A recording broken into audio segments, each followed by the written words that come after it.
Yes. Ready? Councilwoman, she's ready? You ready? Just gonna lead. Let's call the meeting to order. We're gonna have Councilwoman Quaylaw to give us a word of prayer. Let's pray. Father, we give you thanks this day for the many blessings that you bestow upon us, as well as all that are gathered here. The blessings you bestow upon them and upon our city. And Lord, we also ask that you lead and guide us this evening in decisions we make. Lord, help us to be informed, help us to ask questions that can help us in the process. And Lord, may everything that we do always be in the best interest of our city and our residents. We also remember those who cannot be here with us this evening. We place their intentions before you and ask that you help them and guide them in decisions that they have to make. In Jesus' name we pray. Amen. Amen.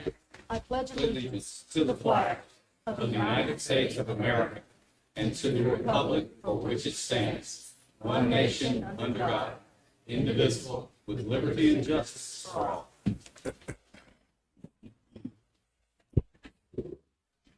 I'd like to say welcome to everyone tonight. Can I get a roll call? Councilman Quaylaw, Here. Councilman Box, Present. Councilman Sims, Present. and Councilman Spivey, President, is on vacation. We miss him. At this time, this needs to be turned up some, I think. At this time, can we get approval of the minutes of the regular city council meeting, February 21st, 2023? Motion for approval of the minutes from February 21st, 2023. Second. All in favor? Aye. Aye. Can I get also approval of the current bills payment of $614,175.89? Motion to approve the current bills of $614,175.89. Second. Got a second? All in favor? Aye. Aye. At this time, we have professionals or consultants report at this time. No report. Mayor, your report. Well, first of all, I would like to say good evening to everyone.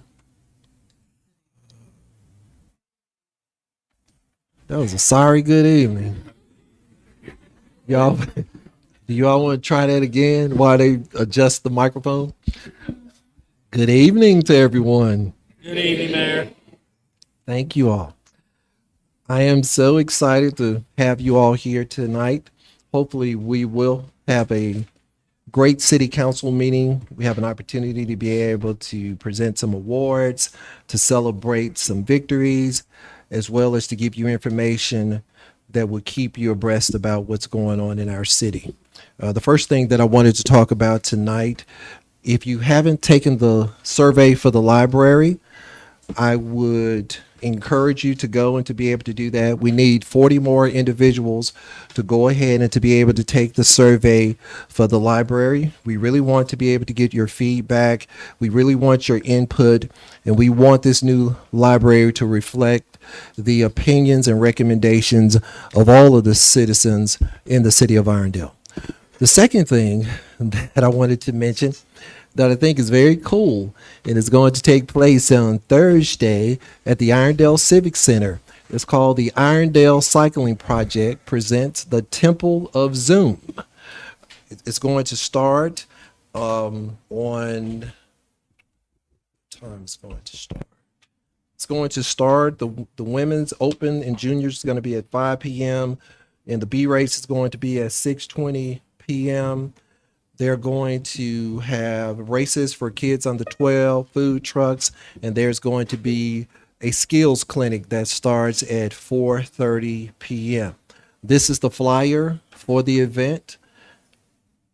If you're a cyclist, if you want to be a cyclist, desire to be a cyclist, or you've been thinking about doing it, it's a perfect opportunity to be able to do that at the Irondale Civic Center, and it's called the Temple of Zoom series. On March the 18th, we're going to have Our third Community Shredded Day is going to be in front of City Hall from 9 a.m. to 11 a.m. Bring all of your unneeded documents and electronics. Please do not bring big screen TVs. This is not the event to be able to bring your big screen TVs, but if you have computers, monitors. On the computers, make sure that you wipe the hard drives clean or take them out. But if you have small electronic items, you can bring it to that event, but it's going to be in front of City Hall, March the 18th from 9 a.m. to 11 a.m. And then on Wednesday, March the 22nd, we're going to have coffee or afternoon coffee with the mayor. If you want to have a chance to be able to ask me questions about things that are going on in the city, if you want to be able to give firsthand information about what's going on at the city, that's a perfect opportunity to be able to come and hear me share about what's going on. But then you have an opportunity to be able to ask questions as well. On April the 2nd, in Beacon Park, we're going to have the second annual Irondale Easter Experience. It's going to be from 2 p.m. to 4 p.m. It's going to be in Beacon Park, and we're going to have over 3,000 eggs at this event. The Church of the Highlands is going to be partnering with the city to help to provide eggs for the event. So we're looking forward to that. And on April the 8th, I know everybody in this room, make sure before you leave to go sign up for the 5K run that we're going to have here in the city of Irondale. April the 8th, it's going to be downtown, 5K, 3.1 miles. And if you don't want to run the 3.1 miles, you can walk 1 mile. The proceeds for this event is going to the Exchange Club Child Prevention Abuse Center that is downtown. The month of April is Child Abuse Prevention Month.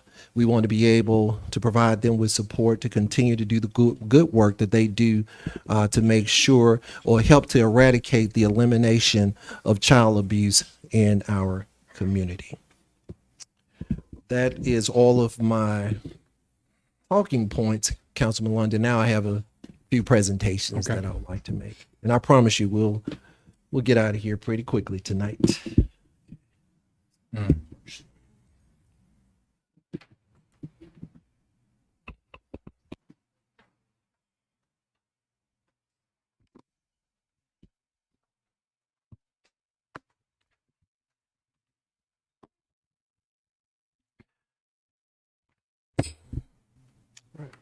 Well, the first award that I want to be able to present tonight, Saturday night and early Sunday morning, we had a very scary event in the city of Irondale. Thank God for all of the wonderful people that participated in helping to be able to rescue Miss Frederica Spencer, who had wandered out of the house, got lost. And they had a very, all these different units and everybody, participated and played a major role in being able to do that. I know some months back, the city invested in a lot of drone equipment for the fire department as well as for the police department. And people may have thought, why are they spending that type of money for that type of equipment? Well, we got a chance to be able to use that equipment in the search for Miss Spencer. And I remember from my council days, whenever I would not give a vote to give money to the fire department, they will always tell me, well, Councilman, you can't put a dollar amount on a life. That is a very true statement. Now that I'm sitting in this seat, I see that you can't put a dollar amount on a life. So I want to be able to thank everyone that participated and had a part to be able to do that. But I wanted to give a special shout out and thanks to the Red Mountain Search Dog Association, to Stephen Burton and Miss Jane Shellswell White, and also the canine named Talitha. What was that? Talitha, who is here with us tonight or couldn't be here with us tonight. She could not be here. She could not be here with us tonight, but she played an instrumental role in being able to find Miss Spencer. So I'd like for you all to come up to the front and just thank you for the work that you've done.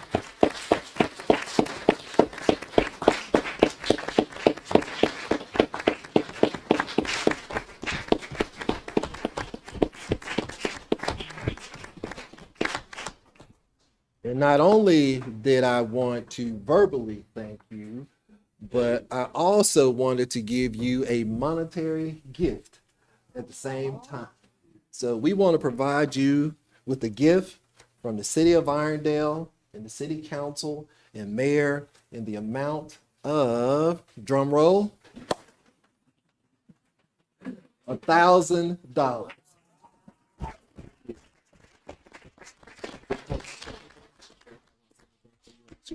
Stephen, you the man.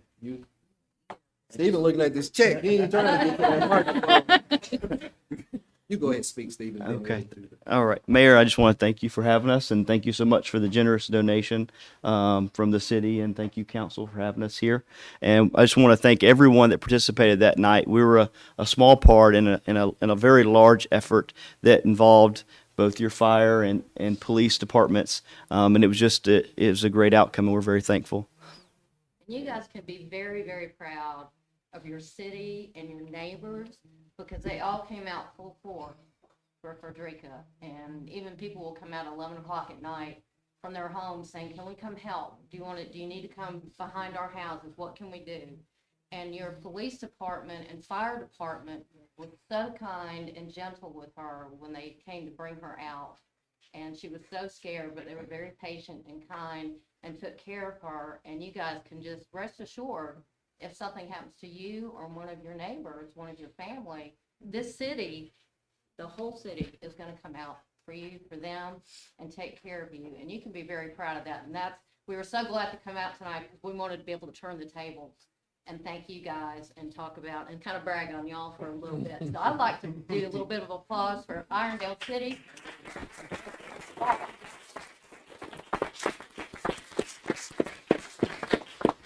Well, thank you all. And I always forget to do this, but I'm gonna give you the real check first. And now we can take a picture with the big check. You all just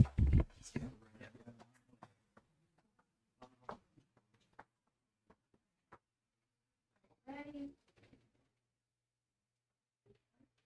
Thank you.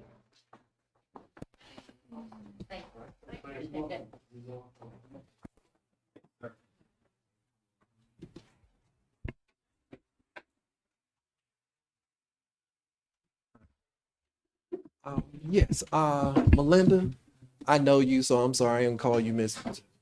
You all come on up and say something.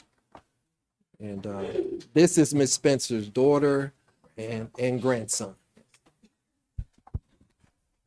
And first to you all, we can't thank you all enough. She moved here. I'm still emotional. But she moved here, I know, about 20 years ago. And who would have thought that last weekend we would have had to do what we did, and you all would have to do what you have done.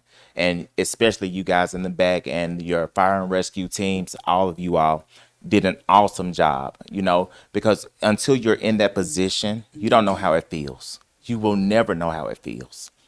And to know my grandmother, not too long ago, very sharp mentally, and to have that kind of decline, and for us to basically have her walk out of the house and not know how to get back home, and we were at a loss as to how to get her back. But this city, your team, the people in her community, her neighborhood, family, friends, everyone showed up, and we will only hope that happens for everyone in this room, that when you're in that kind of distress, people show up for you because they showed up for us, and we're thankful. We're thankful. We can't be thankful enough, but we're very grateful to everyone who assisted in getting her home, and not only home, but alive, and quickly. So thank you all. Thank you all.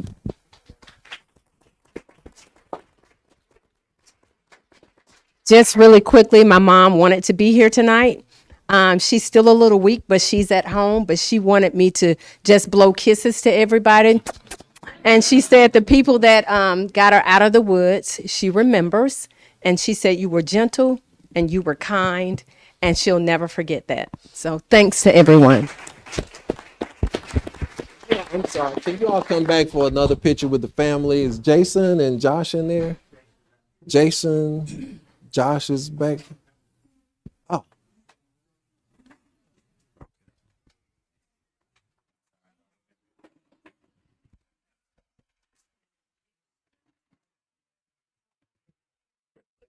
Out of order.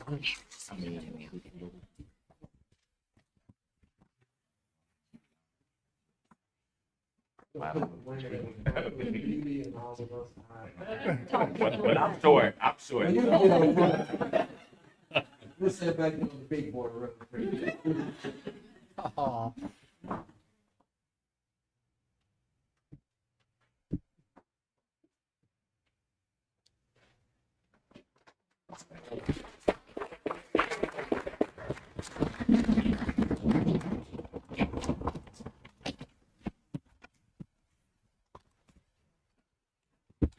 Okay, on Saturday, we had the Youth Entrepreneurs event at Shades Valley High School. Over 25 participants were there, and it was a wonderful event to have an opportunity to see kids that age have such a creative mind to want to be able to be in business at that age. How many of you all, when you were 10 or 11 years old, was thinking about going into business? Y'all can lie if you want to. I mean, it's okay. It's all right. But I know I wasn't thinking about that. I was thinking about trying to get home before the street lights came on instead of being able to start a business. But we wanted to go ahead and celebrate them tonight. I'm just going to go down the list of the participants and who won. And we'll have everybody come up and we'll take a group picture since we have so many people that was a part of it. So in the elementary division, we had third place went to Jayla Sesham and Brooklyn Hammond, Twice as Nice Boutique. Second place went to Alec Boone, Nonprofiting Kids. And first place went to Mason Byers, $500. That was DJ Babyface. Middle school division, third place was $100, went to Alexander Boone, Stats Up Apparel. Second place went to Antonio Jones, AJ Lemonade for $300. And first place of $500 went to Stella Garganis. And the name of her company is called Froggy. High school division, third place, $100 went to Kenya Woods, Ice Exclusives. Second place went to Rebecca Howard, Howard Girls. First place, $500 went to Carly Johnson with Carly Closet. We had some special awards. Outstanding branding went to Carly Johnson, Carly's Closet. Jumpstart Award went to Madison Griffin, Stress Busters. Social Impact Award went to Alec Boone, Nonprofiting Kids. The People's Choice Award went to Mason Byers, DJ Babyface. And I'm going to ask the Mayor's Choice Award to stand up as I call her name, and that's Stella Gurganis of Froggy. If all of the winners would please come to the front.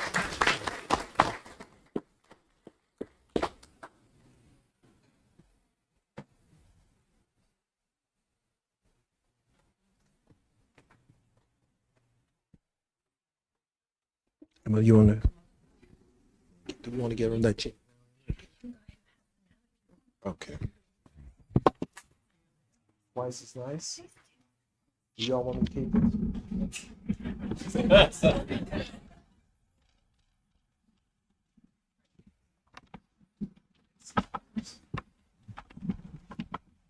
Alexander Boone, Antonio Jones, Stella Gurganis, Kenya Woods, Rebecca Howard, Carly Johnson, Madison Griffin.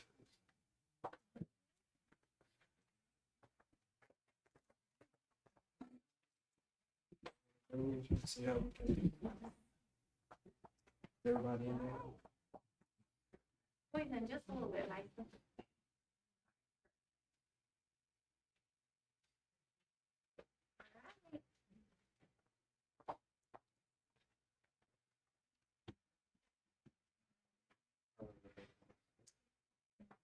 All right. Everybody got there?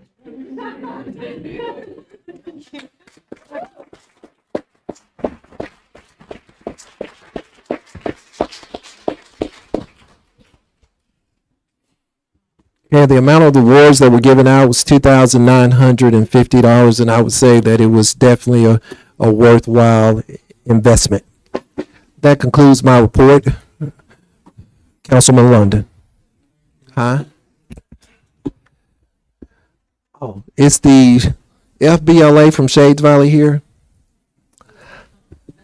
Okay. I'm sorry. It got one more, John. Go ahead. Y'all want to come to the...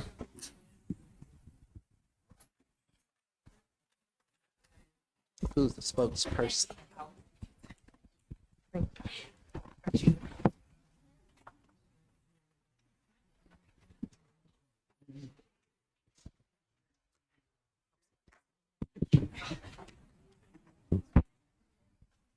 Hello, everyone. My name is Akima Gardner. I'm your president for Shades Valley High School's FBLA, Future Business Leaders of America. We're the largest chapter in the state. I just want to shout that out real quick. I wanted to give this speech a few weeks ago, but we were unable to make it, so I'll give a brief one since my vice president wasn't able to be here.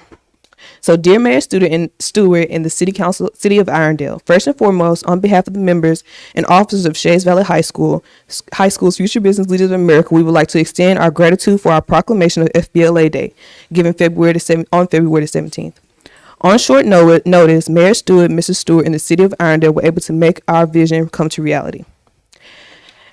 As we are now able to recognize the importance of learning, growing into a future business leader, the proclamation will be a representation of the long and appreciative relationship between Shades Valley FBLA and the City of Irondale Mayor Office. We would like to sincerely apologize if we feel deeply embarrassed for missing your recent proclamation of FBLA Day at the last City Council meeting. We look forward to continuing our collaboration with you as a mayor, your wonderful wife, and the City of Irondale in the foreseeable future. Furthermore, we hope that a situation like this will not arise again. Not only that, but we will make every effort to maintain our connection and our friendship. We value the chance to work with you, and we want to say thank you for your patience and help. Thank you for understanding.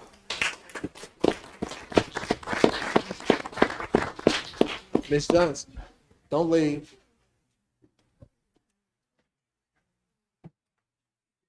Somebody. Okay.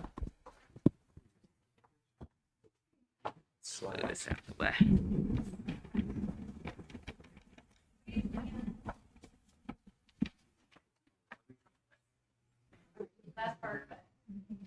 Yeah. Ready? All right.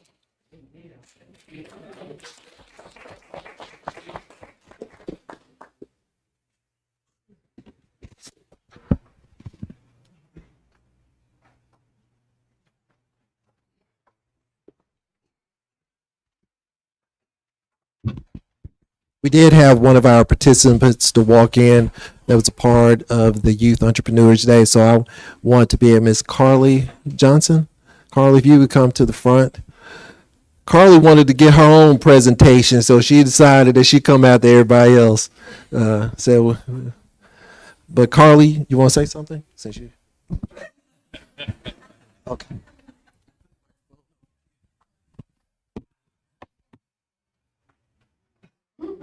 Solo pitch.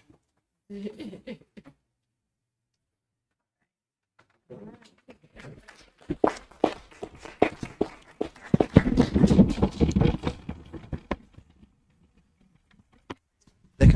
concludes my report.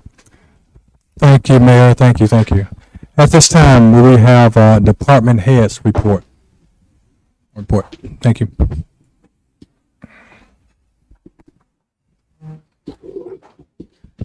Hey, is this on? It's on. Hey, I would like to announce the draft of our 2023 SWMPP plan, our permit plan, is on our website now, and it's in the bulletin board out here for public review. And it will be voted on by the council in a few weeks to, if it's acceptable. If y'all have any questions, just give our department a call. Thank you. Any other department heads? At this time, we'll hear from my council. We'll start with Councilwoman Quaylar. Good evening, everyone, and thank you so much for being here. Can everybody hear me? Okay. Yeah, I don't know why. Just gotta speak. Just speak into it. Can you hear me now? I do, Speak and that's into why I it. always like to ask if you can hear me. Can you hear me now? Okay, very good. Thank you so much for being here. There are a couple of announcements that I did want to make, and that is that this Saturday from 8 a.m. to 8:30 a.m. to 11 a.m. We've got our District 3 Community Irondale Proud Overton Road volunteer roadside litter cleanup. And I want to personally thank Kim Broughton Rothery, who is the one that headed this up. She called me. She mentioned everything that she was hoping to do as a means of making our Irondale community a much more beautiful place. And she teamed up with, she got Jefferson County and asked if they would be willing to team up with us. And they were more than happy to do so. And they are going to be providing Class 2 safety vest, gloves, bags, trash grabbers, and litter quitters t-shirts to everyone who comes out on Saturday. So if you'd like to take part in the effort, we're going to be meeting at the Stuart Perry Construction site here in Irondale to register, and you can also receive all your cleanup materials as well as your litter quitters t-shirt. So please come out and join us in this worthy effort. I'm very excited that we have residents that want to do this to beautify our city, and I invite you to come out. I also would like to thank our fire department and our police department and everything that they did this weekend to bring Miss Federica, find her, as well as the Mountain Brook team that came out, the dog search team. It was a beautiful effort. I was unable to be here, take part into that effort, but I was very excited to see that it ended on a very good note. So thank you to our fire department and our police department for all that they did to bring Miss Federica back home to her family. And that's all I have to report. And congratulations to all of the winners of our Young Entrepreneurs event that took place this past Saturday. Thank Thank you, Councilman Box. Yes, thank you, Council President London. Just want to welcome everybody tonight. Thank you for being here. Senior Citizen Center, seems like your activities are starting to pick up even more after the mayor has been able to research and find you some more stuff, so that's a good thing. Public safety is always primo, and we see the prime example of it that just happened, and hopefully tonight we're going to take some action to help them in their quest of keeping people safe and keeping themselves on the right track of things. The abatement board section, we're moving along there. You'll hear tonight how part of our abatement board has acted to actually get a property improved. So we'll move on with that later, and echoing everything Councilwoman Cuellar said about thank you for everybody for being here. Thank you, Council. Thank you, Councilman Sims. Good evening, everybody. Thank you for being here. Apparently my mic works. It's great to see so many young people interested in business, and so hopefully we can keep that going in Irondale and keep supporting both Young Entrepreneurs Day and the FBLA at Shays Valley. The recycling, Public Works Director Frank Pennington sent out the recycling numbers for January and February this morning, and so I will update those. Out of 33, a little over 33 total tons of recycling in January, only 26% was contaminated. And out of a little over 17 tons, 25% in February, which is much better than the 40% number that we'd been seeing. So hopefully these new cans are going to continue trending that downward and saving the city a lot of money. And that is all I have. Thank you, thank you. I just have a couple. First of all, kudos to our police and fire. And I want to send a special congratulations to Mr. Neighbors there. He was the one that was going back and forth inside the house to comfort the family. Man, he did a fantastic job, and I just want to say kudos to you for being there the whole time. Thank you for being there. And they really, really appreciate the comforting words that you had for him. So I just want to say thank you also. Been trying to do this even before COVID hit, but starting April, we're gonna have I'm gonna have what we call walk and talk with your council person in District 1. I'll be coming up with some different areas, streets that I'll be on walking, and I would just like for the people in that community to join me. Of great opportunity to get out and get a little exercise. If you be sitting in the house all this time, get out and walk and talk, and just talk about what we can do to make Irondale, continue to make Irondale the better place to live in. Also, congratulations to all the winners tonight. I hated I missed it, but my wife and I were sitting in, you know where we were. Yeah, we were sitting in a place watching some hoops. So thank you for that. Thank you, Mayor, for your vision on that. I really appreciate that, and know the young folks. That's all I have. At this time, we're going to have reports of our boards and non-council committees. So we still nothing. All right, we have a on here that says public hearing.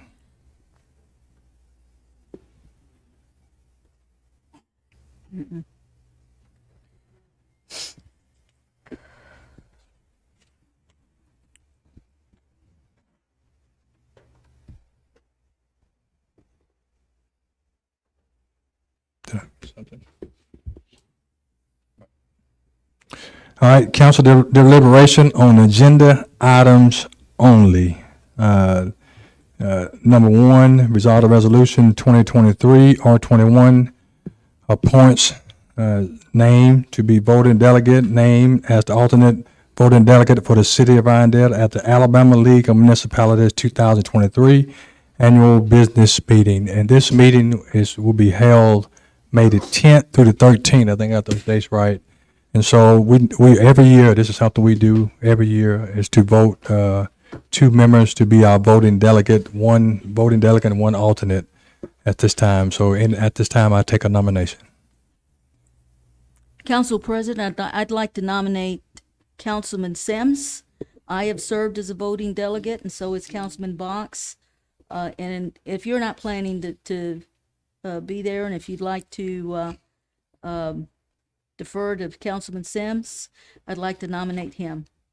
I've been at both of them, so I've been there many times. Yes. So, Councilman Sims? Yes. Okay. All right. Also need an alternate voting delegate. I'm planning to be there, so I'd be happy to be the alternate if you'd like that. Okay. So I guess we have to ask Councilman Sim, would you accept this nomination, and Councilman Quayler? Okay. All right. Number 2, resolve the resolution 2023 R22 to authorize Mayor James D. Stewart Jr. or his designee to enter into memorandum of understanding with Finder Software Solution LLC on behalf of the City of Irondale and the Irondale Police Department an amount not to exceed $1,997.50. That's Chief Wiggins. Thank you. Database that we have access to that logs us in with other agencies to share information. It saves hundreds of hours of manpower and money as well from traveling back and forth. We have worked under a grant for the past couple of years. That grant's expired for the remainder of the year. It's 1997. I believe that's what it was back in 1997. And we're just asking that to be paid. And next year we would include it in our budget. Anybody have any question for Chief Wiggins? All right, thank you, Chief. Let me pause back there. Let's go back to number 1. We keep it on consent. Yes. All right. Number 2, consent. Yes. Okay. All right. Number 3, resolve the resolution 2023 R23 declares city vehicles from various departments as surplus and authorize the disposal of such property by Mayor James D. Stewart Jr. or his designee through sale at gov.deals.com. And that's Mr. Pennington. Is Frank back there? You want to speak on it? All right. Do you have any question for Frank, Council? No, I appreciate the gentleman getting us the memorandum, letting us know that many of these items are, it costs more to repair them. And so it's best for us to dispose of them. So I thank you for getting us this information. These are really, they are dated. They are dated items. So thank you. Okay. Councilman Box? You good? Councilman Sims? No questions. Okay. All right, consent? Yes. Yes. All right. All right, number 4, Resolved that Resolution 2023 R24 to authorize Mayor James D. Stewart Jr. or his designee to execute an easement agreement with Alabama Power Company along property located at 3521 Ratcliffe Road, Irondale, Alabama, 35210. And that's Mr. Cochran. Any question? Any question for Mr. Cochran? Well, just for the benefit of the audience, Mr. Cochran, could you please tell us what this is about? This is just a right of way. Alabama Power was wanting to, there's a residence on the backside of the Zamora property, and Alabama Power was needing a right of way through there, and April's been handling it with Alabama Power, but it's just a right of way to bring power across to another residence behind the Civic Center. Any questions? Thank you. No, that's there, good. Is there a cost involved? Councilman Box? No question. No question. All right. Consent? Yes. Okay. All right, number 5. Resolve the resolution 2023 R25 authorize the installation of fire hydrants by the Birmingham Water Works Board in the southeast corner of the intersection of Alton Road and Bahenley Lane in the city of Irondale. And that's Mr. Doss is not here. She's not here, right? It's not there. And Any- again, for any the question? benefit of the residents, can we have an explanation on why we're doing this?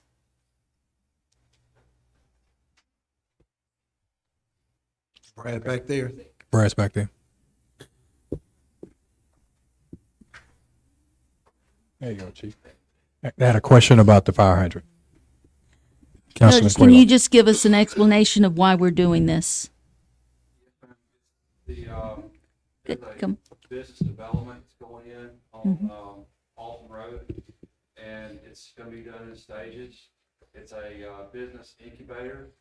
They're gonna be doing a row of, about 10, suites, and they're gonna be putting a fire hydrant, to begin with at Henley and Alton.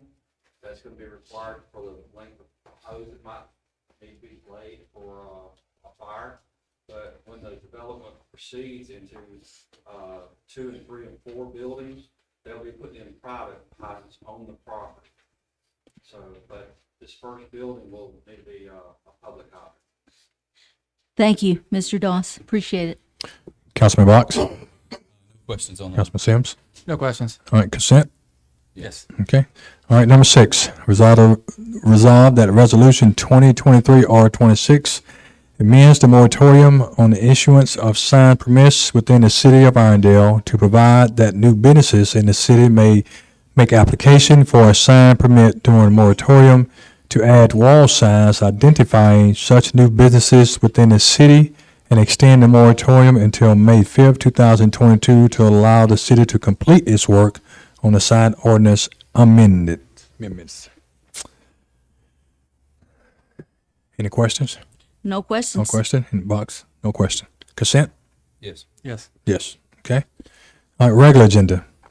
Old business, number 7, resolve the resolution 2023 R04 declares the property at 1815 4th Avenue South, Irondale, Alabama, 35210, a public nuisance and order its abatement.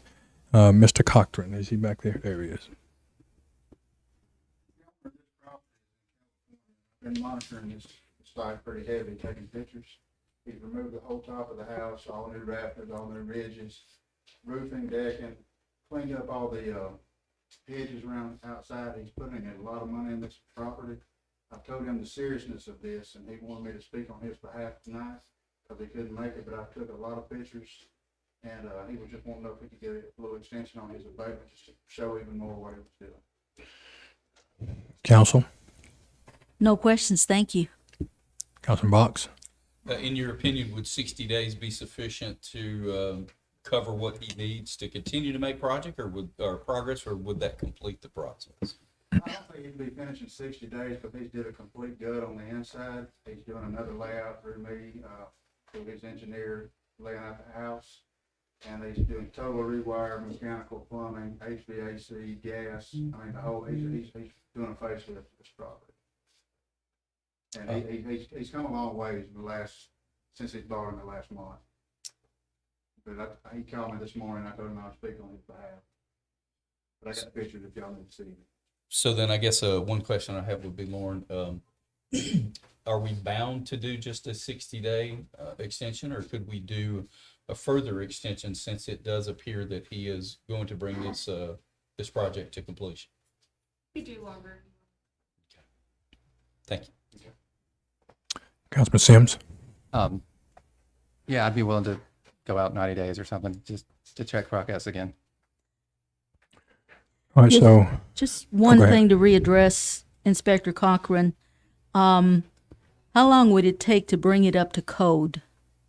He's working on that now. He's got all his electricians, plumbers, and all pulling in on permits. Right. And, like I said, fixed all the structural, he's had engineers, structural, so he's moving pretty fast, but like I said, I told him tonight was the deadline on the abatement. So he called me this morning, sent me a lot of pictures, and I went and took some also. To bring it up to code, I mean, it takes 6 months to remodel a house. He's moving pretty good, for what he's had to do. So I just told him I would plead his case to y'all. I told him that was up to y'all. But he's done a very good job so far. Thank you. I'm good. Okay, so we have to decide how many days we need to extend it. I make a motion that we extend it until our building inspector can tell us that it's acceptable, because this was a property, because I did sit in on the abatement board meeting, and it was a property that was really, really in bad shape. And this gentleman has put a new roof on it and has made very good faith efforts. This is not the first property that he has done in Irondale. He's actually made these homes really very, very nice homes. And so he does have a proven track record.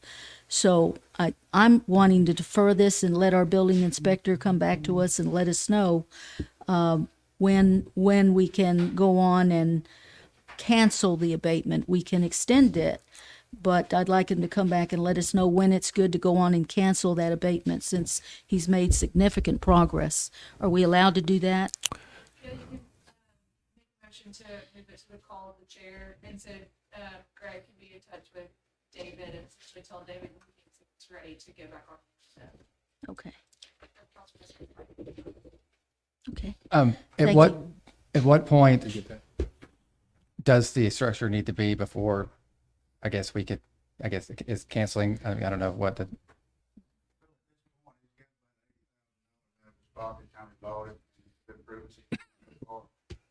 Like I was telling Cindy earlier in Mr. Box, he's got a track record here. I've worked with him on 7 or 8 more projects, and he does a very nice facelift to a house, and just makes it just a very showpiece. He's not a licensed builder, so I make him hold them for a year. Once he finishes them, he has to hold them for a year. They stay without on the law. right? So at that point, he does sell them after the year's up. I mean, if we gave 120 days, do you think at that point you'd be able to come back and say, he's past the point that we have to worry about abatement anymore? You know, Dave, like I said, we're watching every move he makes as far as code compliance. I mean, I'd prefer just to be a specific date, let's try to remember it. But, I mean, again, if we put it far enough out that we're pretty sure he's going to come back and it's going to be good, then we don't have to worry about it anymore. That'd be my thought process on that. So we got 2 options: call it a chair or 120 days, or more if you need it. Is 120 days, in your experience as an inspector, is that ample time to bring it? Okay. And I'll tell him this is what you got. Okay. And when you say get it done, you do mean bring it into code, not necessarily completion of the project. Right. Bring it up to code. Thank you. Hey, Greg, I just want to say this for clarity. Now, you're saying not that it's livable, but just to bring it up to code. We're gonna bring it up to code and be level. Okay, I just wanted to make sure that there was clarity because there's one thing to bring it up to code, Right. but it doesn't necessarily mean that it's livable, because there could be some other aesthetics that he needs to do inside of the house. So we just talking about getting it to code where it's no longer an eyesore in the community. That's right, that's right. Okay. And I wanted them to focus on the exterior of the house really quickly, as far as painting, getting a new roof on, the easy gutters, soffits, get all that straight first. That way the curb appeal looks good while he's working on the inside. So I think 120 days would be sufficient for him to get this done. Very good. Thank you. Maybe not total completion, but get it to Right. the point where you Yeah, the We goal don't is have to worry to, about it. is to make the property so that it's not blighted. And if he has invested that much money and has done this with other homes in Irondale to where they are livable, that is a track record, and it's something that I can go along with, 120 days. All right. Any more questions? All right. Remember, when we approve the agenda, you add that piece in. Okay. All right. Number 8, resolve a resolution 2023 R27, authorize execution of agreement with Pastor Michael D. McClure Sr. for the performance of services as a chaplain for employees of the city of Irondale, Alabama. This is Chief Wiggins. A couple of years ago, I went to a Chiefs conference, and part of the stats training I've ever been to. And it talked about life expectancy of police officer 57, highest divorce rate, and highest suicide rate in the profession. And it was talked about the importance of not only giving the tools to do your job for your employees physically, but mentally. And Pastor McClure has done that for us in the police department. He's been there for me personally. And so I just, Chief Wiggins, can I get you to get that microphone so they can hear you? Thank you. I thought I spoke loud enough. No, we can hear Anyway, you. There we go. So I just felt like it's a tool that we can provide our employees. It's not just the police department that employees have issues in their personal lives that they need to deal with in some fashion. So it's just a tool that we can provide to our employees to be the most successful and to provide the best service to our citizens. If they're dealing with things, Pastor, as a chaplain, can help them, and they can be more successful in the field, helping the citizens, being successful employees for the citizens. So that's just my thought. Like I said, it's just something he's already been doing it for the police department. I just like to see it available to everybody, and him be compensated for that as well, because he does like to put a lot of time into it. So, any questions? Yeah, Yes. just a few comments. I want to thank you for taking this initiative, Chief Wiggins. And I'm happy that we're and open to doing this for our employees, because I do understand the struggles that one faces at times, the trials that they go through. The only thing, and we spoke about this, and that is that that we follow the precedent that's been set by many of this at the state level as well as the federal level, and that is that we rotate our chaplains. So have Pastor McClure serve for 1 year, and then the next time that this comes up for renewal, that we consider some of the other pastors in Irondale. We have Bishop Lowe, we have the pastor at Brookwood Church, we have pastors at Church of the Highlands, but that we rotate them out. Okay, Yeah, I think this is a 1-year contract. but it Yes. renews automatically. Yes, I'd just like to speak to the area of rotating chaplains.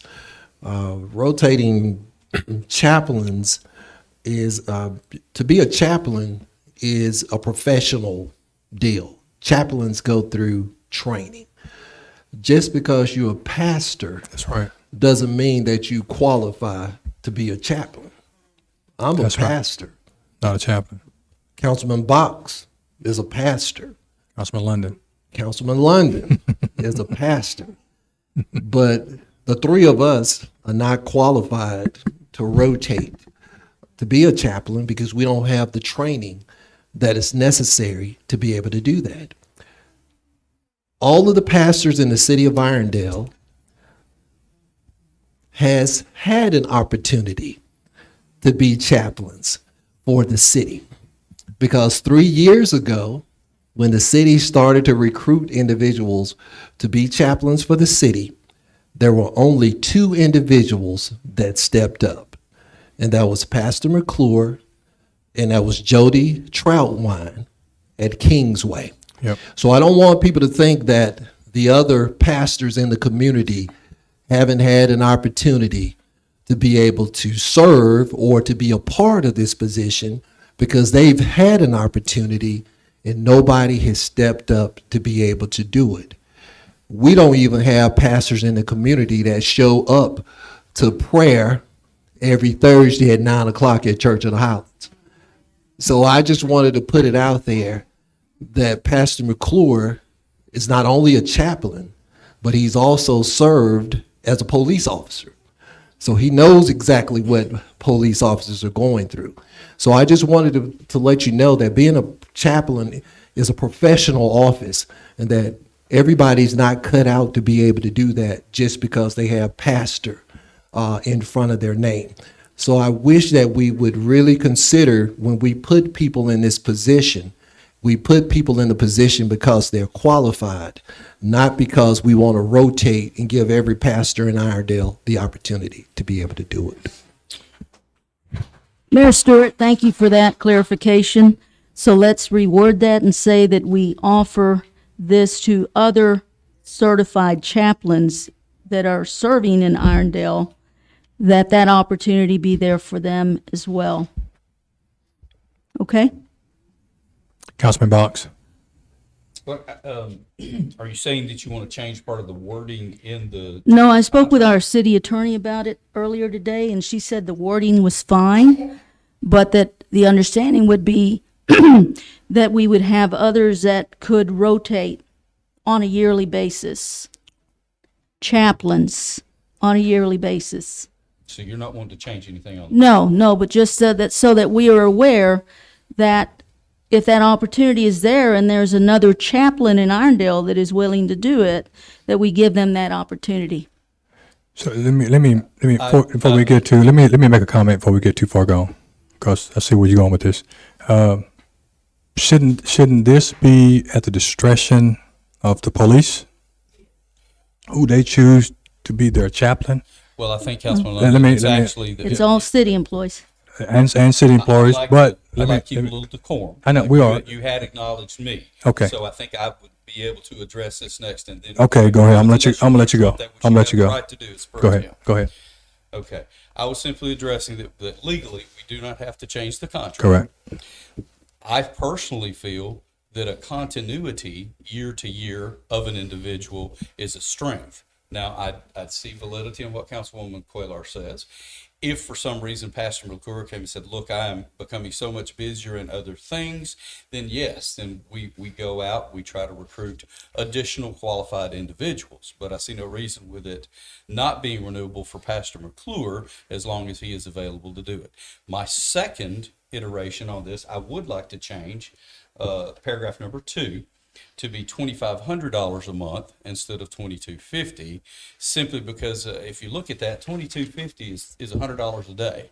Now, I'm not sure that there's a minimum hour requirement or a minimum day requirement, but I know having police officers in my family, having firemen in my family, having people that work for Public Works in my family, I don't really have anybody that works at the city other than I consider the mayor brother. But if he's going to be a chaplain for all of the employees, how many employees we have, Mayor? 179. Then he could possibly be a very busy man. And I also realize, too, being a minister, that sometimes you're not only counseling Christians, sometimes you're counseling pagans. Correct. Sometimes you're counseling people that have other religious beliefs, although we will present, or I would present Jesus Christ to them. We have to be respectful of their wishes as well, knowing that ours will triumph in the end. And with that, that's all of my comments. Thank you for. Thank you very much. Thank you. Councilman Sam. I do agree with Councilor Box about the continuity. I think, I guess in my experience with chaplains, both in college and military, it takes a while sometimes for some people to open up and trust somebody, and that helps the relationship to keep someone there. So I do think that from that angle, it would benefit our employees to have someone that is consistent. You make some good points about the pay rate. I would, if the rest of the council would be in agreement, and that's something we can do. I don't know exactly how it was set, and if there's some guidelines we have to go by, but I'd be okay with that. Good. Thank you. I'm telling you what I'm gonna do. I'm gonna have Pastor McClure to come up Can I just make one Excuse me, hold on for a second. one follow-up comment? All right, hold on a second. Member of Let the me get council? Mr. In response to what has just been said here. All right, give me a second. All right, Pastor McClure, you ready now? Okay, I'm gonna get him calm, then you can respond, okay? Okay. All right. Mayor, President Council, everyone, I could answer one of your questions. Hey, can I get your, get that microphone, sir? You speak it in every Sunday. Absolutely. All right. As it pertains to the continuity, one of the plans I spoke over with our mayor is I plan to have someone representing every denomination in our city working along with me to help me in the performance of the duties. But one person must be the set man that all the employees know they can look to if they need to contact someone. They'll know me. They'll know I can trust this guy. But I've spoken with some other pastors from the other denominations around the city. We're already building a plan. We're already putting together a partnership to cover all the employees. That's good to know. I appreciate you clarifying on that because I do, some may not know, but I do work for a very large religious organization. We have one chaplain. I can't wait to sit down and talk with you. I'm looking so forward to it. It is not, and they are rotated every year. We don't have one chaplain, but they are rotated every year because we do have people that are pagans. We have those that are non-Christian. We have all types of faith beliefs as well as non-belief. And so this is one of the reasons that we rotate ours. So in our case, we don't have the continuity, but it works very well. Because they've been trained for various that's situations. what the mayor was talking about, the training. Right. I hold an associate's degree, a bachelor's degree, a master's degree, and I'm presently now enrolled at Miles College, furthering my degree, working on a doctorate degree. I hold an honorary doctorate, but I want to earn doctorate. So I'm just trained in this. I was a police officer myself for 9 years. I worked with the Federal Bureau of Investigations for 4 years, the DEA for 1.5 years, worked with the President's Guard, I think, for maybe just under a year. I've been at I've been from the person that wrote tickets on cars all the way up to the highest offices. You name it, I've done it. And so far, I think I've been in this position already, I believe, Chief, maybe 3-4 years now. It's right. Right. I was there. That's right. I can't wait till you and I sit down and talk. Yes. It's going to be a lot of fun. Yes, sir. Thank Councilman you. Box. Oh, you done? Councilman Box, you have a question? I'm Follow-up done. I question? just had to sorry. respond to the continuity part. Okay. So I guess the only other question I would have then, Pastor McClure, that came up, you are going to be the chaplain. If someone wants to talk to a chaplain, yes, sir, that you are available for them. Yes, sir. If perchance they requested to speak to another denomination Yes, or sir. another religion, you would provide that. That's the goal. That's the ideal. They don't want to talk to Mike McClure, and I can understand that. That's why I want to meet with all the pastors. I even spoke with one of the pastors at Church of the Highlands, and to get their support, being such a strong church in the community. But we want to be able to offer any employee somebody that they can sit in front of and talk with. Furthermore, I'll say that when the young lady was missing, I want to be available to come on that call out. So while the crew is searching for the family, I want to be there to speak to the daughter or to speak to a child or say there's a murder take place. I want to be called out to that scene and be able to be with that family, counsel with that family. I'm school trained in all these areas to talk with people and help them through these areas. All right, thank you, Pastor McClure. I would have one other question, but not necessarily for Pastor McClure as we're moving through deliberations. Councilman London, I would like for him to be able to finish his discussions and then bring that forward. All right. Anything else? I'm great with that. I want to say thank you for the raise. You ain't even started. You got a raise already. Amen. I can't wait to God be is with faithful. you. God is You know faithful. the scripture better than I do. You shall not muzzle the ox that tread the grain. I agree. I knew you were Santa Claus. I knew you were Santa Claus. Sit down. All right. You can put the mic down now.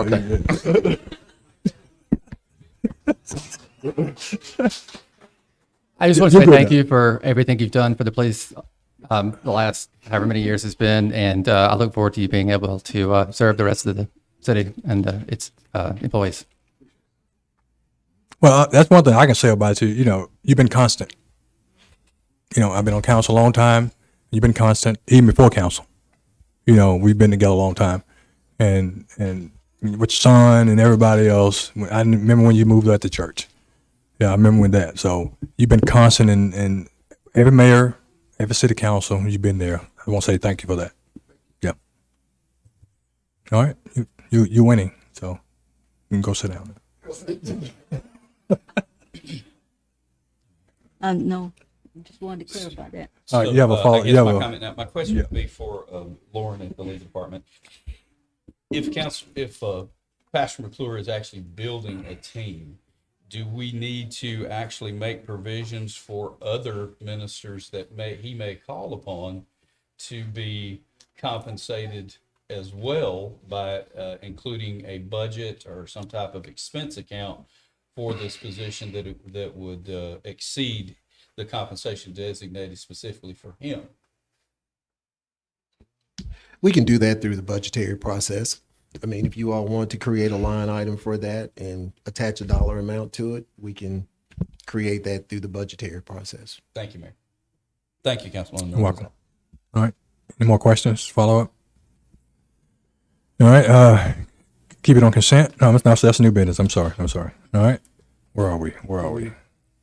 Did we finalize you'd mentioned a different amount, so. Yeah, That's my proposed amount. Okay. When we bring the item forth, we'll vote on. You vote on that. With the amendments too. Okay. I think that's correct. Is that correct? All right. Number 9.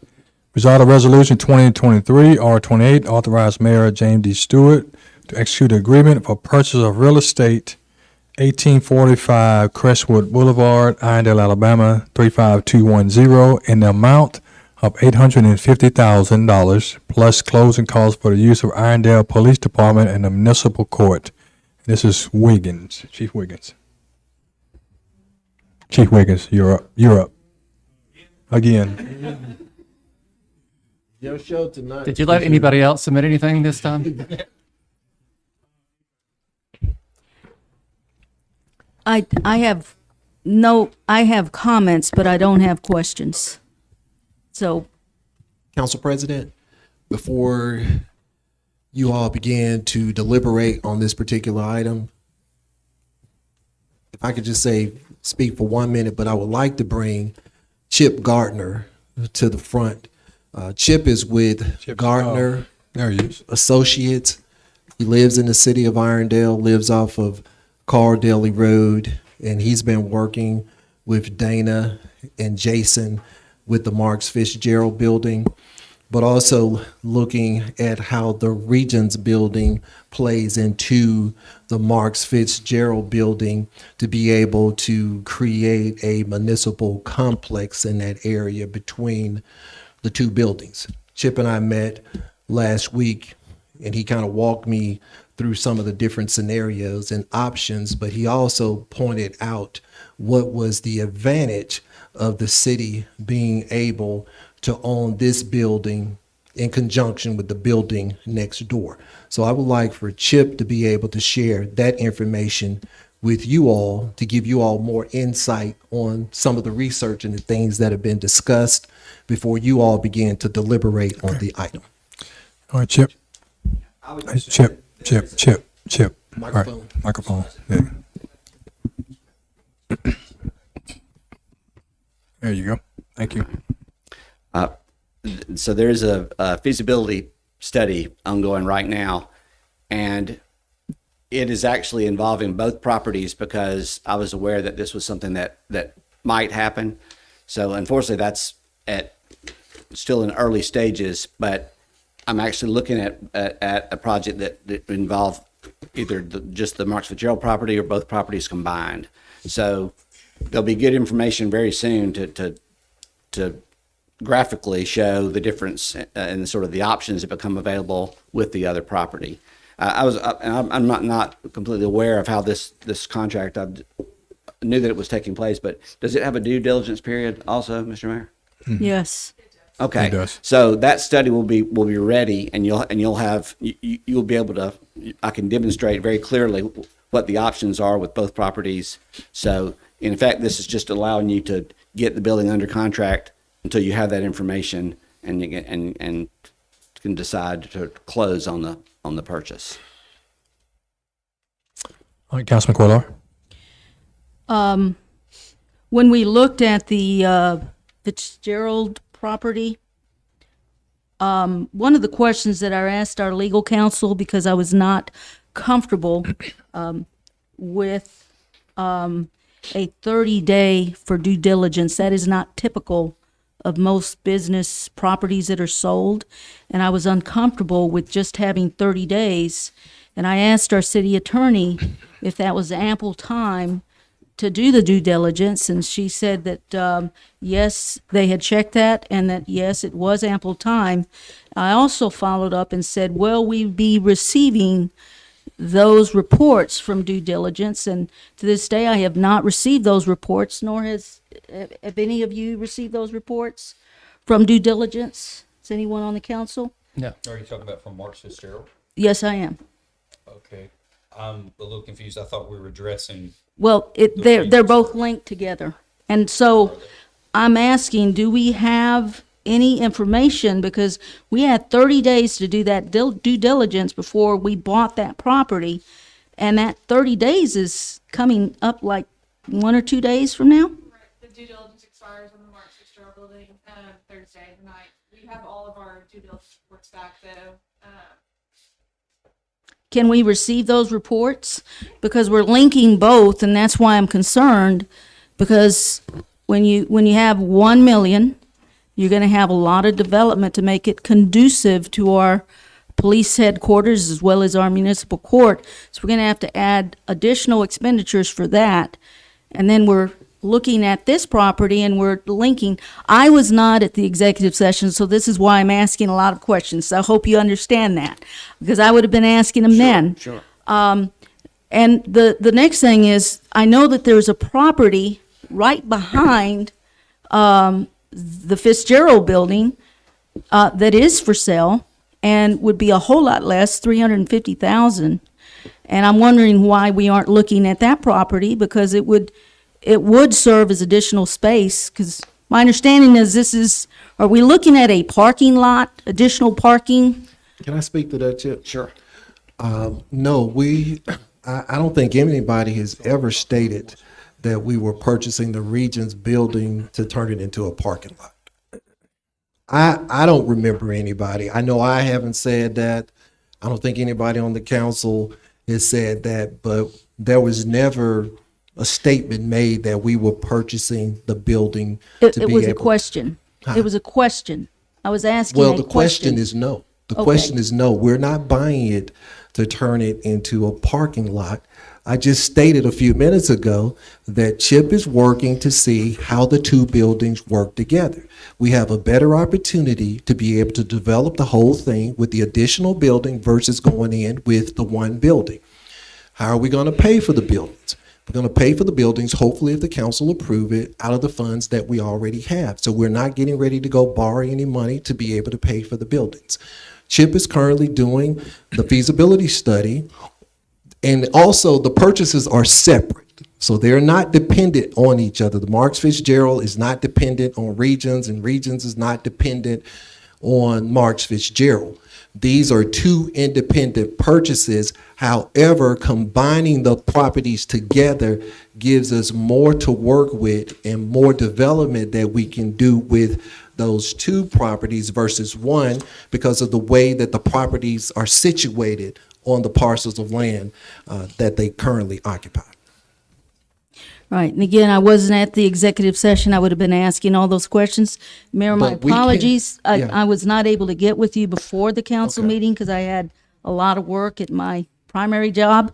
And so I'm asking these questions, and this is why I mentioned the property that was behind, Yes. right behind the Fitzgerald building, that is significantly less. It's $500,000 less to purchase.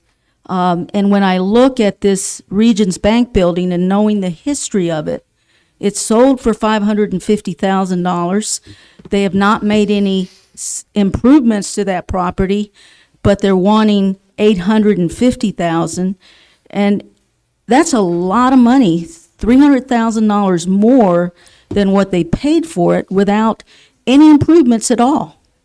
And so when I look at all this, and I'm looking, and again, I love our employees, and I want our employees to have the best facilities that we can have for them. Okay? Always have supported our employees and want to continue to support our employees. But I'm responsible, this council is responsible for the finances of this city, and we need answers to our questions. So when I looked at this sales contract today, because we received it yesterday, I looked at it, and I'm seeing 30 days for due diligence. Again, that is not a typical period of time for due diligence for a commercial property. So I'm uncomfortable with that. The next thing that I'm Councilwoman uncomfortable Cuellar, with. Can I just? May I please finish? I'm No, talking. I just want to You'll say, have the floor, Mayor no, Stewart. I just want to say one thing. He's not the one to be addressing that too. So I don't want people to feel like he has Right. nothing to do with that. I'm just simply looking at the audience. I'm not looking at him. Okay? Chip, you can have a seat. You have nothing to do with that. So if you would take, you can go take. Please, I'm not looking at him. I'm looking out at the Councilman audience. Quaylaw, for a second, hold on for a second. All right, pause your question for a second. If Chip, if you have anything else, Chip, you good? No, he don't have it. He don't have anything. You don't have anything? Yeah, he through. Okay, you go give your report. I'm gonna give you. I would the say report. this about the, Okay. in terms of this, of the second building, this, because the study is well underway, you will have all the information that you need on this purchase.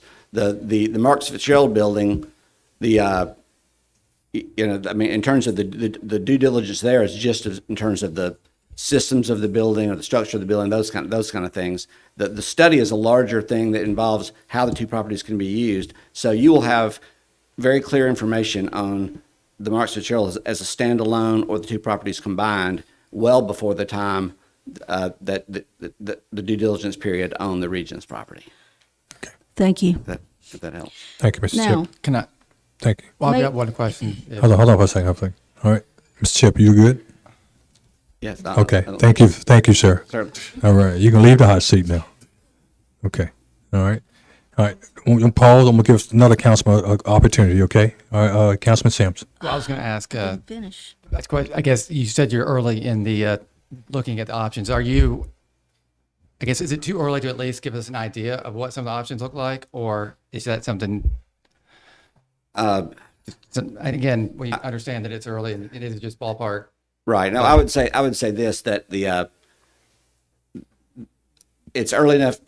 I'm far enough along to understand that I think you're going to really, it's a much stronger design what you can come up with the Regions property. And so if you're doing a project and you're trying to, part of the the goal of the project is to do something that Irondale will be proud of, and it sort of reflects the sort of the growth and everything that's going on in Irondale now. So to do a major project and not have it be as good as it could be as a result of not having the other property is the reason that I think that the study will really help you to see that the two combined properties, what you can do is a lot, it will be a much finer project. And again, you'll have that information before the due diligence period on the Regions property expires. Thank you. Does that help? One follow-up Councilman, hold on on. your comment. Councilman Quaylaw. Let's give Councilman Box a chance right now, okay? Councilman Box, you got a question? I mean, I'll yield to her so she can finish if she can do it within a couple of Okay. minutes, and Okay. then I will take my. Okay, all right. Go ahead. No, he's talking about the property, and I'm asking about the property that's behind it. Would that, have we even Councilman considered? Quaylaw, we talking, let's talk about Because the it's- agenda. Let's talk about what's on the agenda. It's a lot less, it's 350,000 less, and Councilman Quaylaw, would that Councilman be a Quaylaw, workable Councilman Quaylaw. solution as Not well? aware of that property study. We're talking about agenda item. That's not on the agenda. That's not in discussion. Let's talk about the agenda items. I know, I Okay. understand. We're not talking about the Council- property behind the Right. Fitzgerald, okay? I was not at the executive session, I would have been Okay. asking these questions. We're not talking about the Okay. property behind it. Let's ask the question about what's on the agenda. What's Councilman your Lundy, question? can I say one thing? Okay. I know Councilwoman Cuellar keeps saying that she wasn't at the executive session. Right. She would have been asking these questions. But the questions that we talk about in executive session is not to bring out here and ask those questions Correct. on the floor. That's why we go into That's executive why you go to session. executive session. Okay? All right. So my question is, do you need an executive session? Yes. Okay. All right. So pause right there. All right. Let's go to we're going to skip over that. We're going to the next one. We're going to give you about 10 minutes in executive session. That's okay, council? That's okay with you, council? If I'm understanding what you're saying, we're going to skip over to the next agenda item. We're gonna and talk then about all agenda items. Call an immediate executive session. Yep. And we're going to be in executive session for 15 minutes. Thank you. And then we're going to come back out and finish this agenda. Okay? All right. So let's go number 10. All right. Ordained ordinance 2023-09 authorizes execution of an intergovernmental paving agreement with Jefferson County, Alabama for the paving of the portion of Amber Hills Road, Frank Pennington. Mayor Frank. Yeah, I'll Okay. speak to that. All right. For several years, the city is, or citizens that live in District 4 have complained about the condition of Amber Hills Road. And the reason that it's taken some time to be able to do some things because there's multi-jurisdiction out there in the area. Frank and myself reached out to Heather Carter that's at Jefferson County, and we expressed to her that we would like to have Amber Hills Road paved. Heather then reached out to the city of Birmingham to be able to strike an agreement because the city of Irondale has 2/3 of Amber Hills Road and the city of Birmingham have 1. We did not want to have one of those paving projects where you see 2/3 of the road paved and the other half is not paved. Long story short, Jefferson County is going to go ahead, pave the road. However, the city of Irondale has agreed to, will tonight, if adopted, will agree to pay their 2/3, and the city of Birmingham is doing the same thing. Any question about it? Yeah, the only question I'd like some clarity on is the estimated cost is $259,969.04. So are you saying that the city will pay 2/3 of that approximate $260,000? No, what I'm saying is the city will pay all of that because that is the city's share of what it would cost to pave the entire Okay. road. Councilman Box? And one follow-up. Our source of funding, are we looking at our gas tax to pay for this? We could pay out, we could use several different sources, but gas tax could be one of them. Yeah, 'cause I'm showing we have 1.4 million in our gas tax. Yes, but we also just received bids on Thursday to pave the roads in the city of Irondale at the cost of $2.3 million. Yeah. So are you using the 1.4 for the road paving? We plan on using it for that, yes. Okay. So we have other areas where we can pay this 260,000? We have several different places that we could pay it from. We can pay it out of the general fund. We can pay it out of the general reserve. We could pay it out of the ARPA money that we have, which is $2.3 million that is sitting in the bank that we have to use by 2024. Okay. American Rescue Plan. Okay. Thank you. Councilman Box? Really? Any question? Okay. Yeah. Thank you. Well, I've been trying to give you an opportunity. We're only going to talk about number 10, right? And all number 10. That's all we're not Number talking. one, thank you, Mayor. Thank you, Frank. I've asked you guys several times on behalf of the citizens, and y'all made it happen. So that's a great deal, and I really appreciate that. We can't get this one passed quick enough, in my opinion.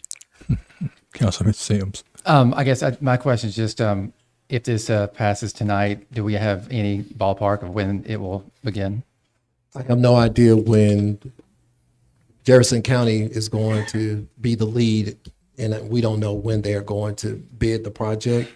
I would say soon because usually you don't get multi-jurisdictional agreements to contact somebody in January and you're voting on it in March. So I would assume that they would move pretty quickly to get it done. Excellent. Thank you. All right. That's all the agenda items. But at this time, I need a motion, go into executive session. That's right. Okay. That's like our legal said. I make So a I need a motion that motion? we go into executive session to discuss the purchase of property that is on our agenda for Get a $850,000. second? All in favor? Aye. All right. 15 minutes. We're going to be back here 15 minutes, and we'll see you. It's 7:20. We'll see you at 7:35. And just as a point, you will still have your time to speak on agenda items only and speak on non-agenda items at the end.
I was trying to get out there where it's passing off.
We've been, going.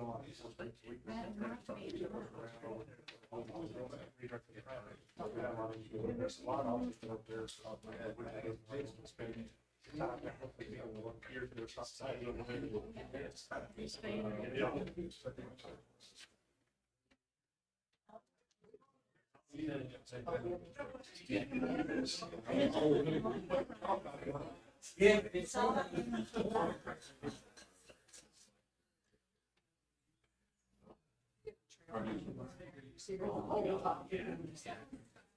Yeah, we got. We'll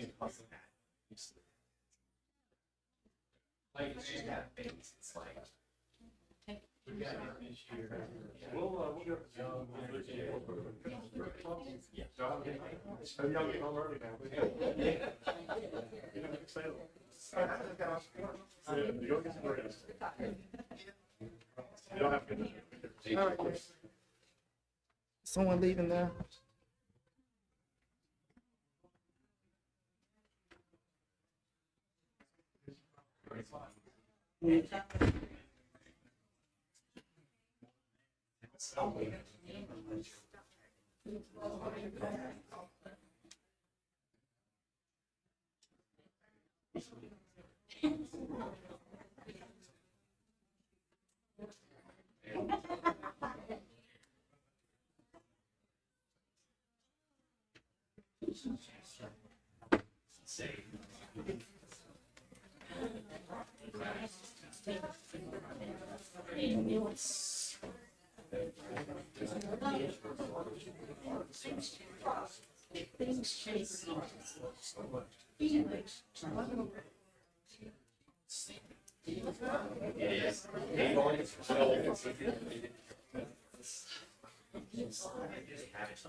Oh, but we got out already.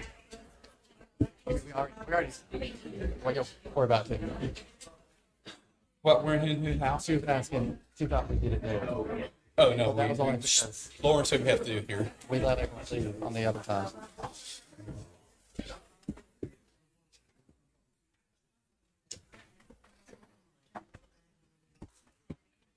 Where is his mayorness? Okay. Earlier. Jeff, let's go on. Pants.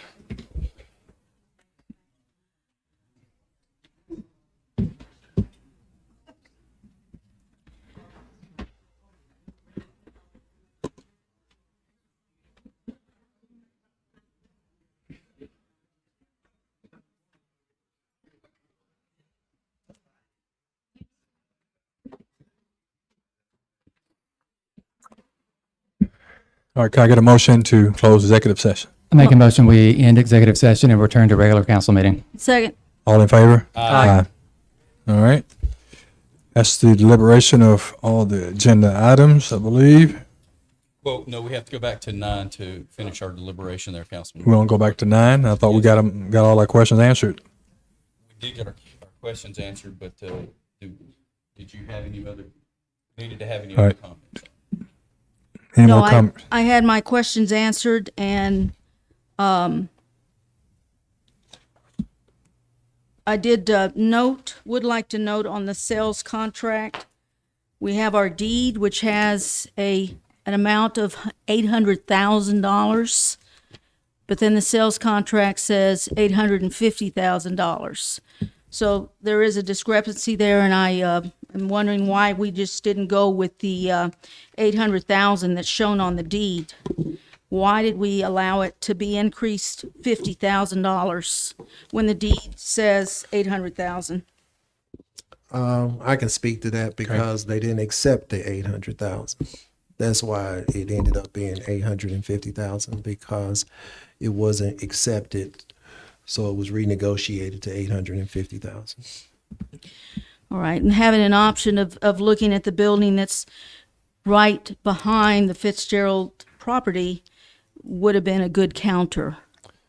And so I am disappointed that was not brought up as a counter strategy.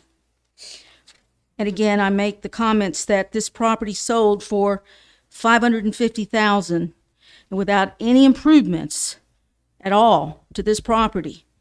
This city is paying $850,000 for this property, and it's nothing against our departments. I want them to be in good buildings. But as someone who's tasked with the finances, as well as the other members, I'm very uncomfortable with this. Those are my comments. Thank you. Councilman Box? Okay, fine. Okay, I get some comments. Well, on I've been this. trying to give it Great. to you. Thank you so much. I'm excited about the purchase of this as well.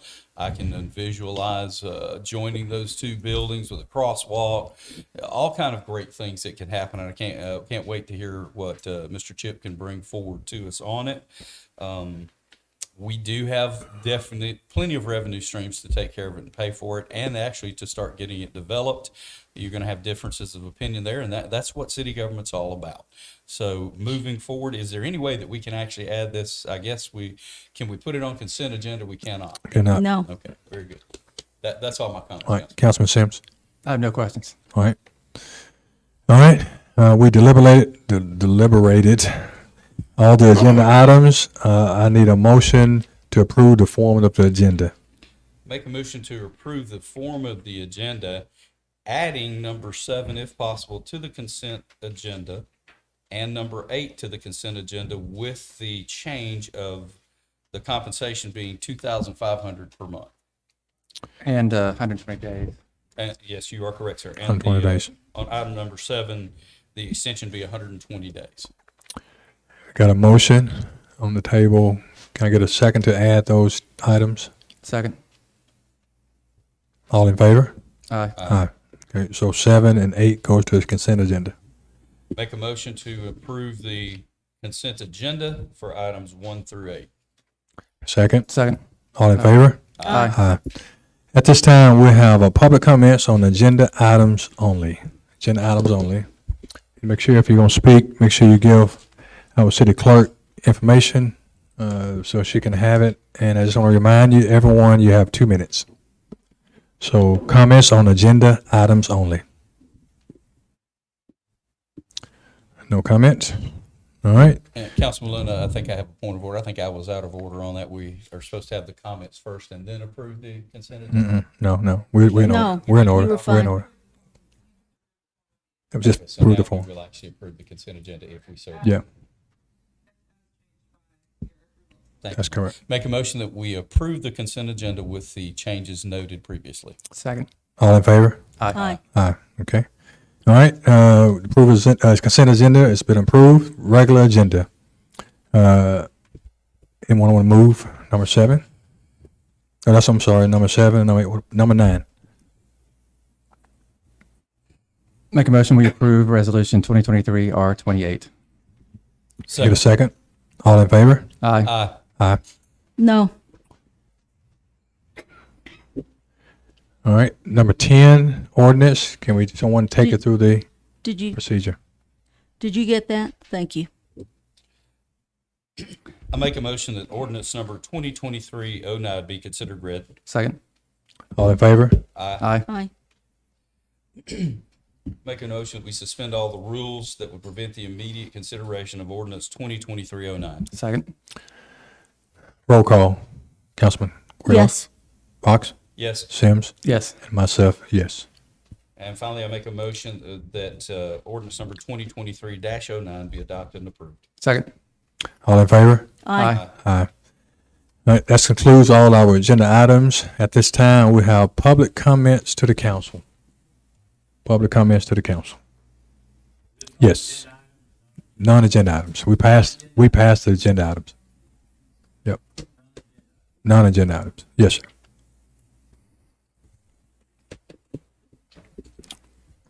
Again, let me have 2 minutes. Thank you, sir. I just have some questions on what we've paid for and what we haven't paid for. Have we paid for the fire station property? Yes. It's paid for, so it's not gonna be in a bond issue. It's paid, okay. What do we estimate it's gonna cost us, fire station? 4 to 5 million. 45? 4 to 5. 4 to 5, okay.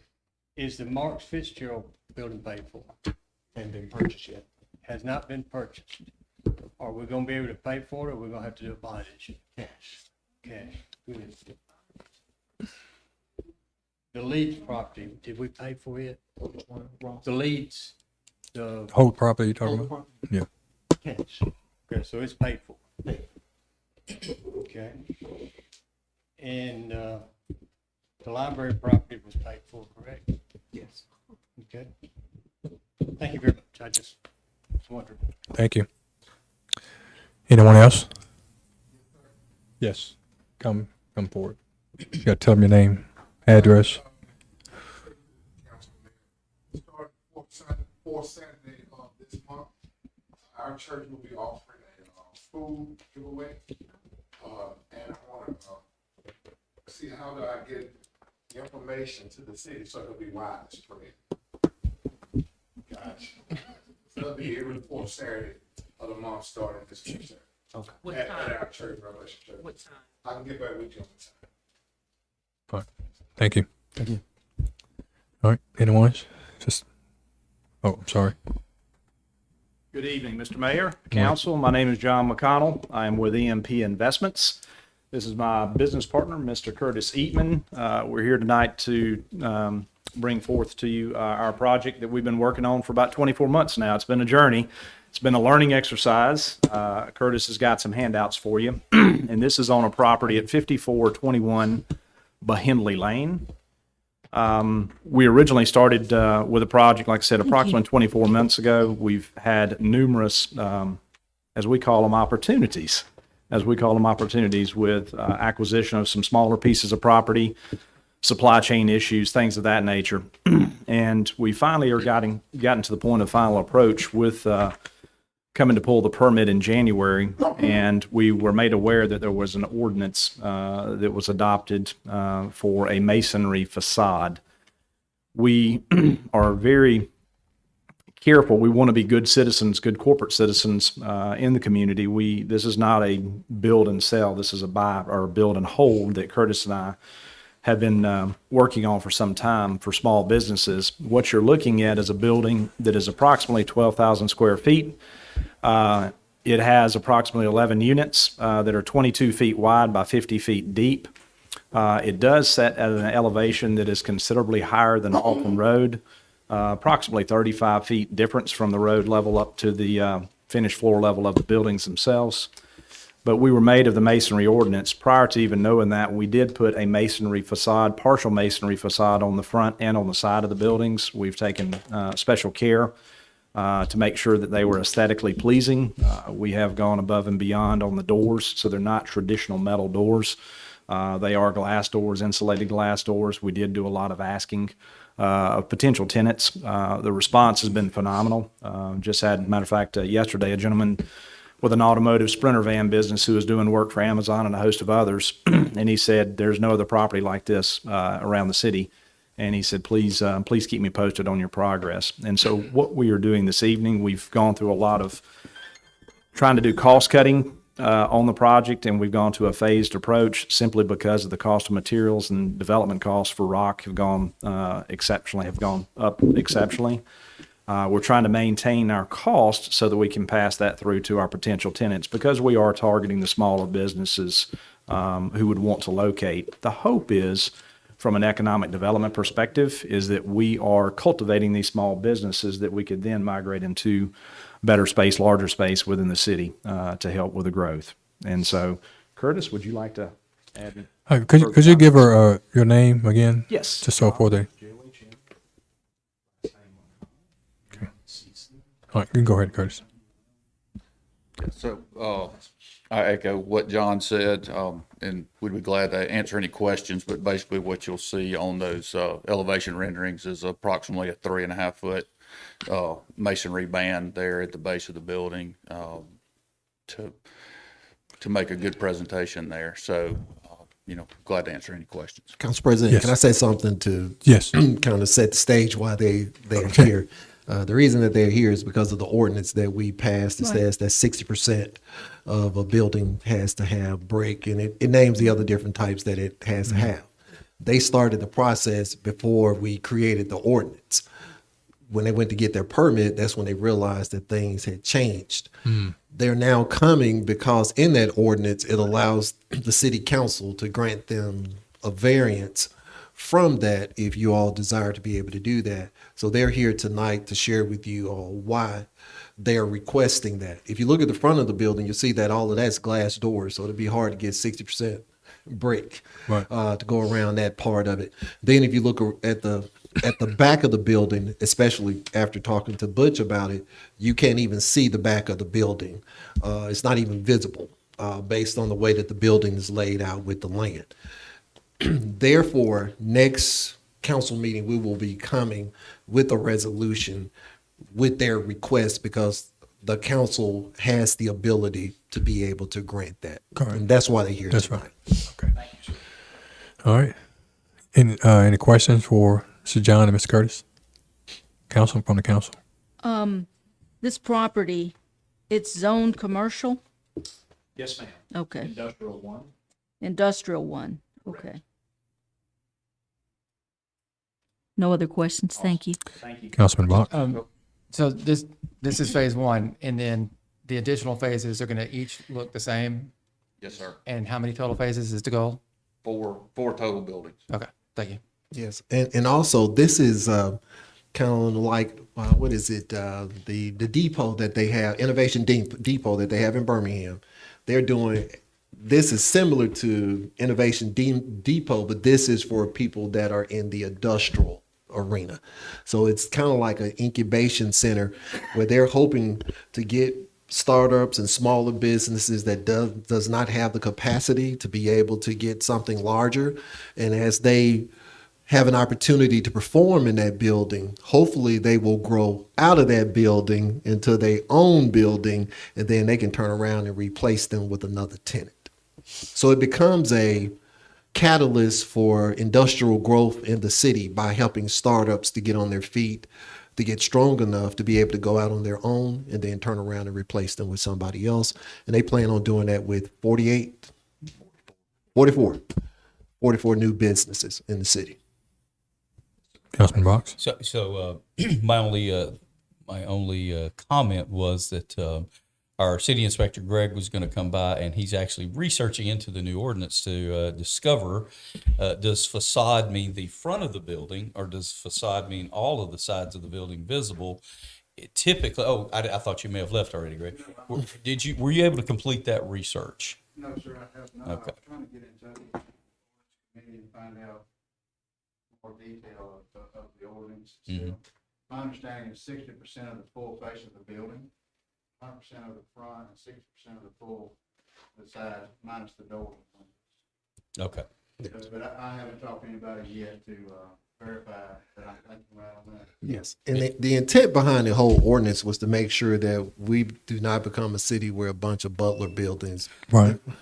pop up all over the place. Thank you. Yeah, in my building experience, facade simply means the face of the building, which is what you see when you drive up and you enter, not necessarily the sides and the rear. But thank you for that, Mayor. Hopefully, we'll have some clarification on that. I wouldn't see a problem with this coming back and being passed. All right, thank you. I just Thank got you. one more question. Actually, do you have a timeline of, I guess, obviously it depends on when you start construction, but I guess what is your goal to have this open by? We have the land disturbance permit, so we're fixing to move right into the clearing and grading operations. 6 to 8 months roughly to completion of the first phase. Awesome. Thank you. Thank you. John likes dirt. All right. Anyone else? Ms. Pike?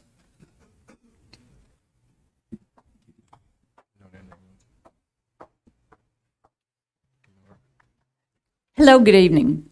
Just a few little housekeeping things. Donna Pike, you know my address. I've been making a list and checking it twice. I think we need a really, really good logo for our city. So many great things are happening. And I think we need to have a contest. We have so many visionary, artistic people that we could really make, because think about it, counselors.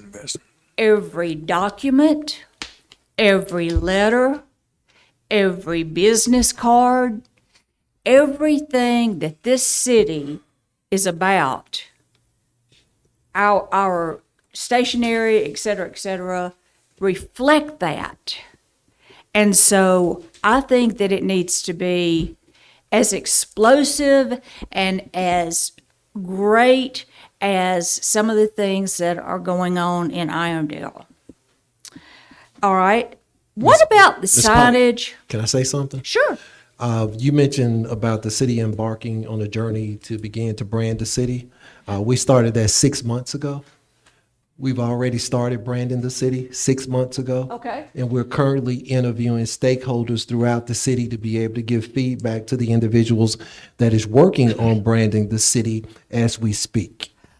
Well, as I live and breathe, I did not know that. That is wonderful news, because I think that this is very important, that it represents our city. And when people see papers, when they see cards, when they see things that represent our city, a logo that is really vibrant, it will speak volumes.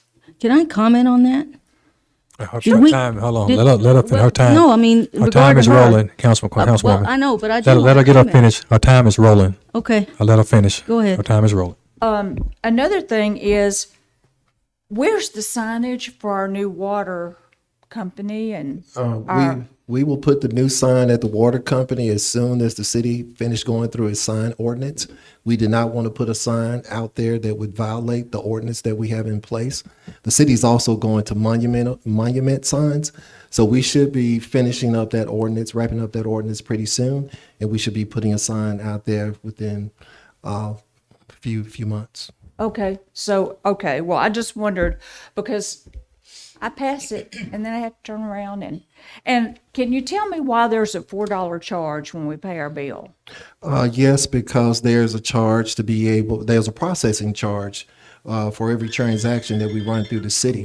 And the city is not picking up the charge Therefore, the individual that uses their credit card to be able to pay for the water services is the one who pays for the processing fee. Is that because the bank charges it?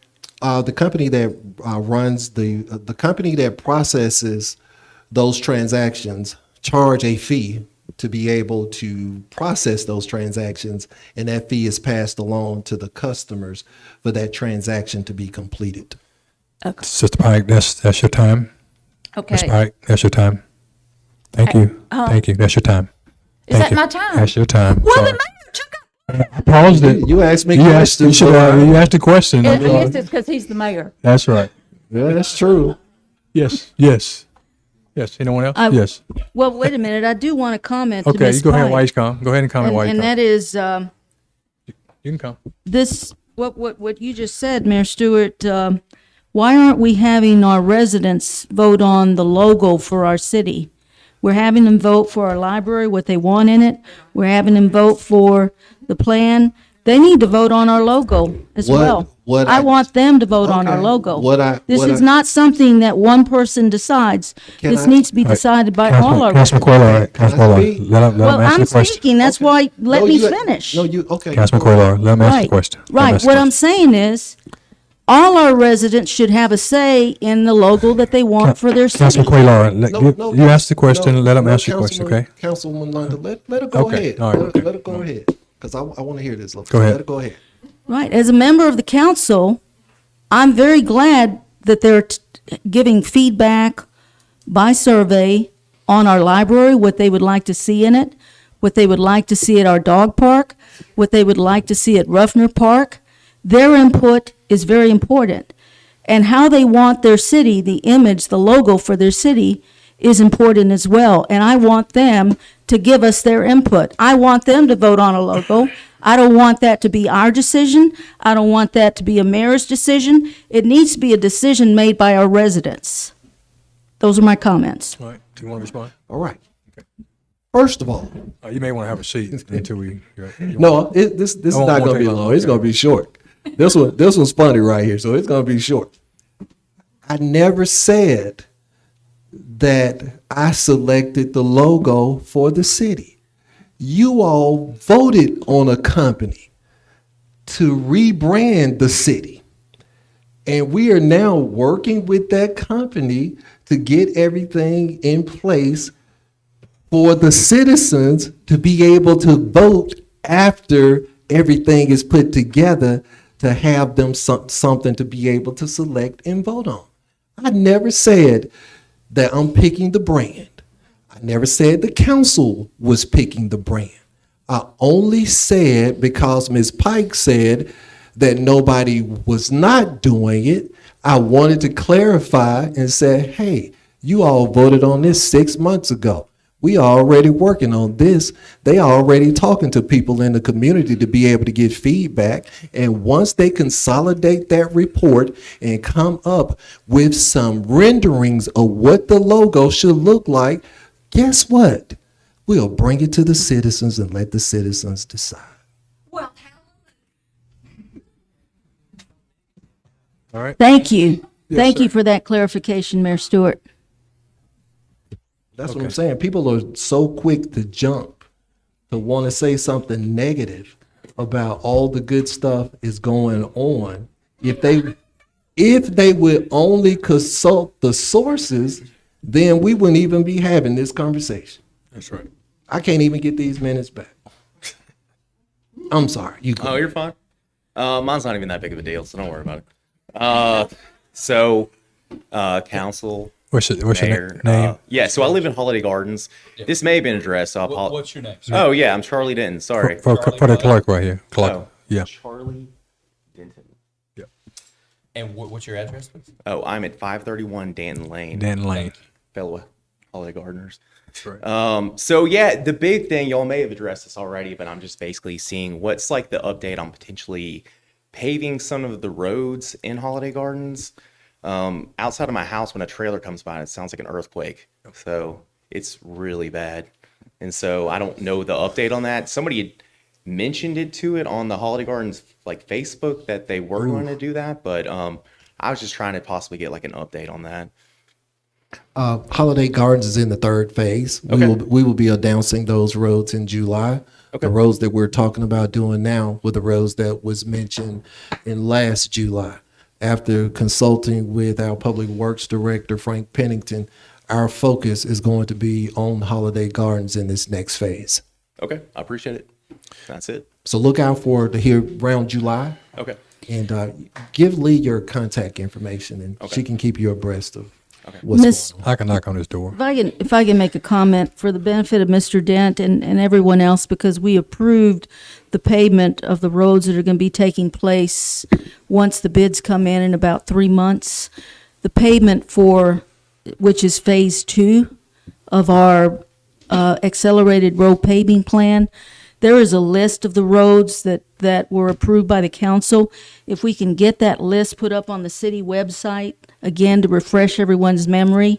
And then there will be a phase 3, which is what the mayor stated, but that won't happen until next year. Phase 3 will happen next year. So if you're not on this phase 2 list, do not worry. There's a phase 3 that's coming, but that will happen next year. Okay. Thank you. I just want to make sure it's in the works. So. You're welcome. Well, I would like to say this since we're being taped. The bids for phase 2 came in Thursday. So the Great. bids are already here. And now the engineers are vetting that bid before we bring that to the citizens to let them know, or let the council know which bid has been accepted for the lowest and responsible bidder according to the engineers. So that's already been taking place. So that should be within 60 days. You should see whoever the bidder is mobilizing to be able to do that. And one of the communities that's a part of this second phase is Roebuck Plaza. Listen, you're gonna see me doing the happy dance, and I'm just Hey, gonna, James, get it started. telling you, it's gonna be the James, get it started. peacock turkey. All right. All right, any other comments? All right, can I get a motion? Motion adjourned. Second. All in favor? Aye.